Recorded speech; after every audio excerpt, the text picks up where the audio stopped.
different when it comes to the big budget sequel. Yeah. So how did it feel to be a part of the second chapter of the Pirates? Fantastic. Story? I have to say, I turned to my cousin, who I watched the movie the other day, and I was just like, I can't believe how lucky I am to be in like another sort of trilogy of movies that, you know, I think really stand the test of, will really stand the test of time. I think, you know, I hadn't understood the Pirates of the Caribbean Disney ride phenomena thing, because I guess it's something that, you know, I mean, I went to Disneyland when I was a kid, but I didn't really do that particular ride. I did like the Space Mountain stuff. But, you know, having been on the ride last time, I can see how it's sort of probably one of those things where, you know, parents take their kids,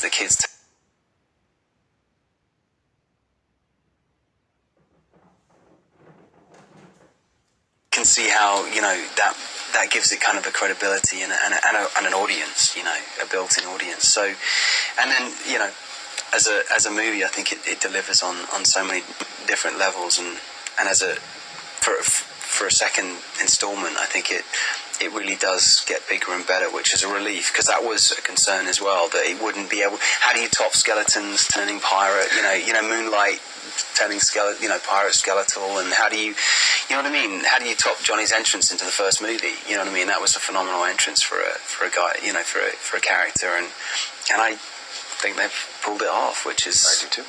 Really, really great. Well, let's expand on that just a little bit. I mean, you listed all those questions. They're all valid questions. How do you top something like that?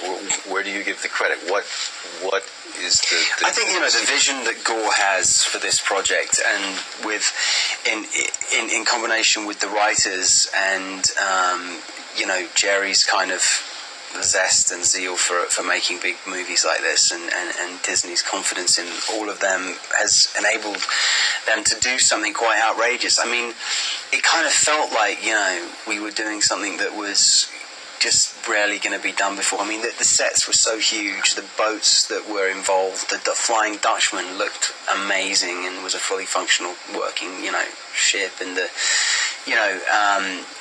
Black Pearl, they rebuilt and refurbed the Black Pearl, and then there was the Endeavour, and then there was the, you know, I mean, the list goes on. But it was pretty impressive, you know, walking onto that set. Yeah, well, with all that said, though, I was talking to Stellan and also to Bill, and they both made the comment that with all of that, it still felt like they were just making a small budget art film with a bunch of friends. Yeah, in a funny kind of way, it really does. It sort of felt like a bit like a student film, because, you know, the way that Gore's team and the way that he shoots and everything was really like, you know, loose and free, and kind of, he's got a real group of people that he trusts and works with, and you know, it sort of felt like we were just out there having fun, you know, and that's again, that's credit to Gore and his team. Let's talk a little bit about the development, without giving anything important away, the development between, I think, the trio of characters, and your character and Jack and Elizabeth. I think that's another thing where they I don't know how to describe it, took it up another notch. Yeah, well, I mean, it's I suppose it, you know, thankfully Ted and Terry, you know, wrote characters that were interesting enough that could be taken to another place and evolve further. And I think, you know, the unrequited love between Will and Elizabeth is something that keeps, you know, you guessing and wondering. I mean, Johnny's character is just, you know, you never know which side of the line he's on, you know, where he's going or what he's going to do, and that keeps you guessing. And you know, with the introduction of Davey Jones, the mythology of Davey Jones, that gives a certain credibility to, you know, the fantasy aspect of the, you know, the Kraken, which is just a nasty big squid, you know what I mean? Let's talk a little bit about Keira, because she was like, what, 17 or so when the production started on the first one? And, really? Yeah. She's only 21 now, right? Yeah, and the amazing development that we've seen in her as an actress in her career. Do you get a sense of that? Is that something you even think about when you're acting with her?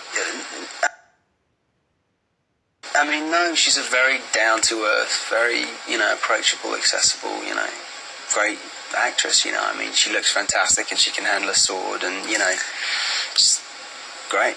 And you have this, and your character was pivotal in dealing with the majority of the new characters. So you had this fantastic first film, huge hit, pretty much a set cast, and now you've got some new, very important critical characters coming into the mix. What was that like in the production process?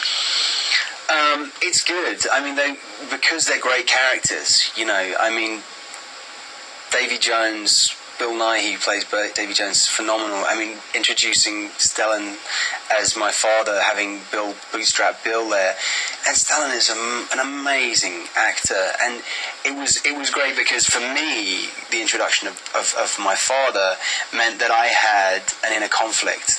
My dad or the girl, do you know what I mean? It's like, what am I really looking for? And, you know, I can't have one without the other, you know, and I want both, but it doesn't look like I'm going to get it. And so that was cool for me. And I think, you know, yeah, they all of those, you know, the introduction of that world of Davey Jones really does top the first movie's skeletal pirates, you know what I mean, and the Barbossa camp. I think, you know, you'll see, you know, in the third movie what develops there with Barbossa, because obviously, but actually I shouldn't give any of that away, the Barbossa stuff, yeah. But well, I won't put it in mine, but that led me to where I was going. I think the ultimate compliment I can pay Dead Man's Chest is I can't wait to see number 3. Yeah. From your perspective, are you anxious for people to see the next chapter? Yeah, I mean, absolutely. I'm anxious to finish it. We've got 3 months left to shoot on it, but it's, you know, it is a cliffhanger a little bit, isn't it? And you do want to see what's going to happen, and I think that's what's cool about it, you know. Well, it was fun. Good time. Yeah. Good to see you again, man. Thank you. And I will see